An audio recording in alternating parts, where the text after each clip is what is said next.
out. You guys, last year, I got to see you on limited occasions.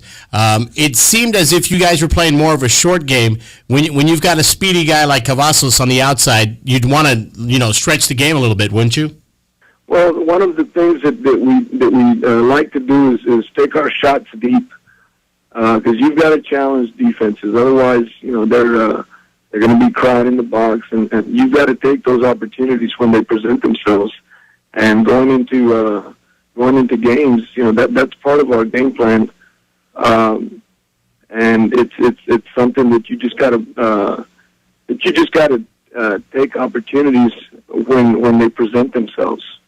Do you see those opportunities happening this coming season? Oh yes, definitely. Yeah. I like the way you did that one. Very much so. We see that happening. Yes, sir. What your staff, as you put it together, has there been great change on your staff at all? Right now, not really. I'm still in the process of assembling it. The staff that we have intact, they do a great job. Of course, I've only been in this capacity for 1 week, so it's still a work in progress.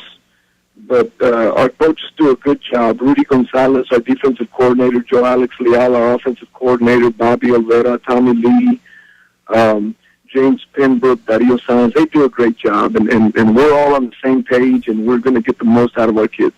Okay, I guess I was having a conversation. I guess I misunderstood. I thought Tommy Lee was your defensive coordinator.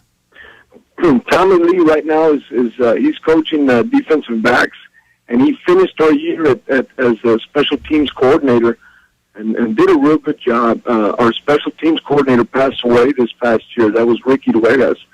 So when that happened, Tommy stepped in and did a tremendous job, and that's all we can ask for from our staff is to fill in when those situations like what we experienced this past year occurred. But I think that it allowed us all to pull together, and everybody pulled their weight. And that was my next question. I'm sure that with the passing of the coach, everybody just kind of tightened the ranks a little bit more and got a little closer. You bet. Rick was a real good friend of mine. I felt like I lost a brother, and this is at this time of year is really one where you really feel his absence. But it's the kids seem to have persevered, and they use that as a rallying opportunity to come together and do or accomplish goals for Coach I. Or the question was, what would Coach I want us to do in this situation? But it's I guess it's part of life. The unfortunate thing was it happened right in the middle of our season, but I guess that was that was a plan that God had, and everything happens for a reason. And then unfortunately, the big man upstairs needed another coach and said, "This is the guy that I'm going to take now." Yes, sir. And he took a good one. Coach, when we talk about, the success that we've had at Sherryland High School, a lot of that was with district. Obviously, with redistricting going on now, did your district get a little bit softer, a little bit easier for you guys?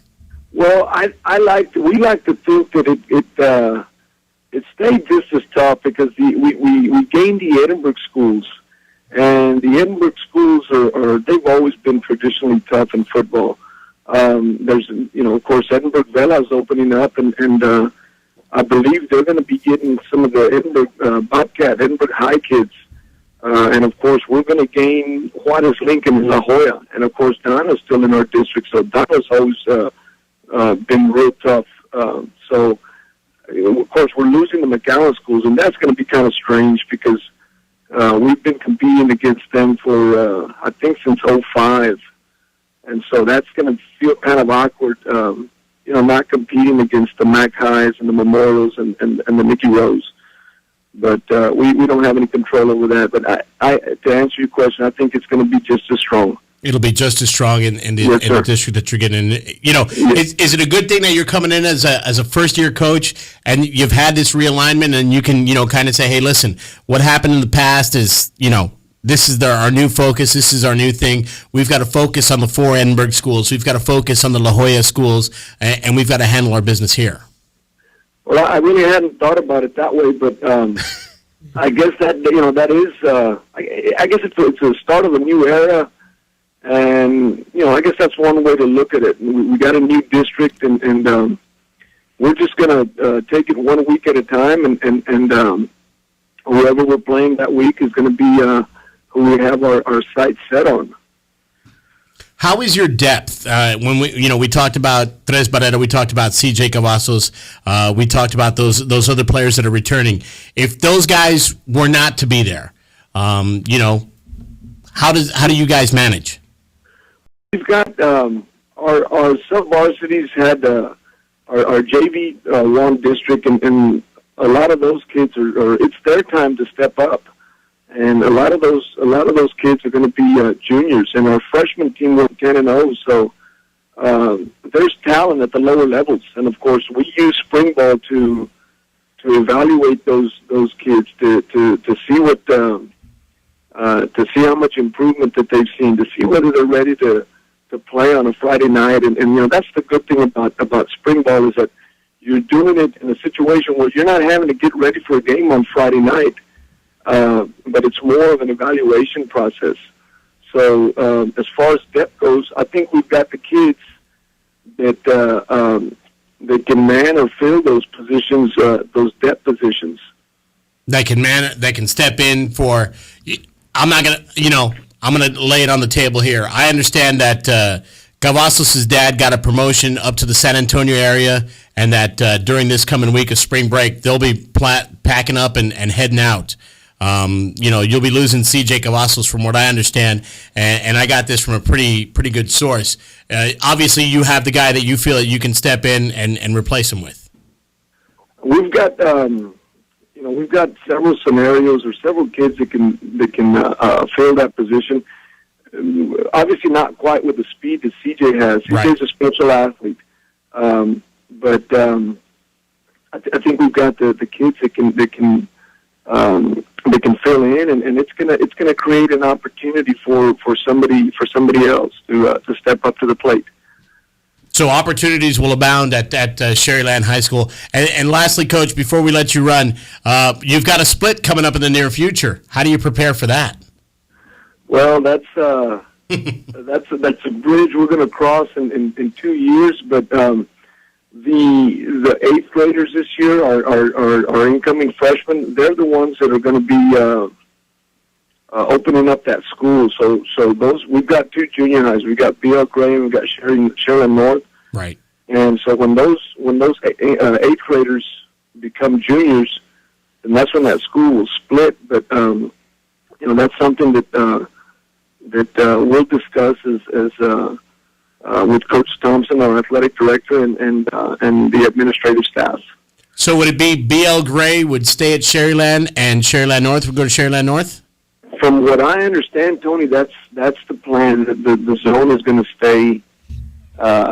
The zone's going to stay the same. So those kids that are zoned to B.L. Gray are going to be Rattlers at the original Sherland High, and the kids that are zoned to Sherland North are going to be attending Pioneer Memorial High School. Excellent. Coach, we appreciate the time. We're going to be watching you in the fall, and we hope to have you on more throughout the rest of the spring football, and, of course, with fall football coming up, having you on the show and give us some insight on Sherryland Rattler football. You bet, Tony. My pleasure. Hey, congratulations again. We'll talk to you soon. Thank you. Coach Ron Adame, the Sherryland Rattlers, joining us here in the huddle on 840 Fox Sports Radio and live on 956sports.com. That's a big...